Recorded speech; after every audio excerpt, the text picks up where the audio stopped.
লেংড়ি, কোথায় যাচ্ছিস তুই? হ্যাঁ, এদিকে তোর বাপের সম্পত্তি নাকি?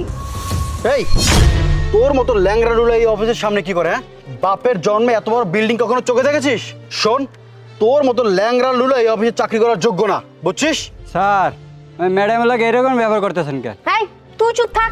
এখন তোর কাছ থেকে আমার শিখতে হবে আমার কার সাথে কেমন ব্যবহার করতে হবে। এই শোন, তুই সামান্য একটা দারোয়ান হয়ে অনেক কথা বলছিস। আমার যদি এই অফিসে চাকরি হয় না, তোকে কিন্তু সবার আগে চাকরি থেকে বের করে দেবো। শোন, তোকে যেন ফিরে এসে আর না দেখি, তোর চেহারা যেন এখানে না দেখা যায়। ভাইয়া চল। চল। ম্যাডাম আমি কার কাছে আইছেন? আমি আলিফ স্যারের সাথে দেখা করতে আসছি। ও, আলিফ স্যার বড় স্যার না? আচ্ছা আমি নিয়ে যেতেছি আমি।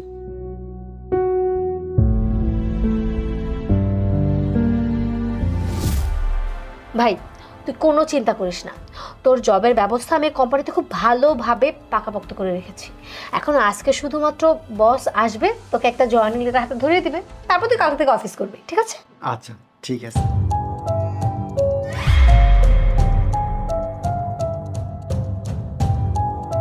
এই দারোয়ানের বাচ্চা, এই তোর কি চাকরির কোনো মায়া নেই? হ্যাঁ, তোকে আমি বলেছিলাম না এই ল্যাংড়া লুলা মহিলা যদি এই অফিসে না আসতে পারে, তোর সাহস কিভাবে হলো এই ল্যাংড়া মহিলাকে এই অফিসে ঢুকানোর?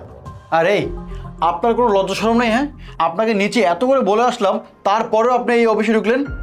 আরে আমার তো মনে হচ্ছে ওইখানে ইন্টারভিউ দেওয়ার জন্য এসেছে। আর আমাকে বলো, ওকে কে চাকরি দিবে?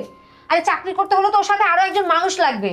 আর দেখ কি সব পরে আসছে, কে নর্মাল একটা থ্রি পিস, এইসব থ্রি পিস পরে কেউ অফিসে আসে নাকি ইন্টারভিউ দিতে? আর এই তুই জানিস না যে আমি হচ্ছে এই অফিসের ম্যানেজার? আমি চাইলে তো চাকরি খেয়ে দিতে পারি।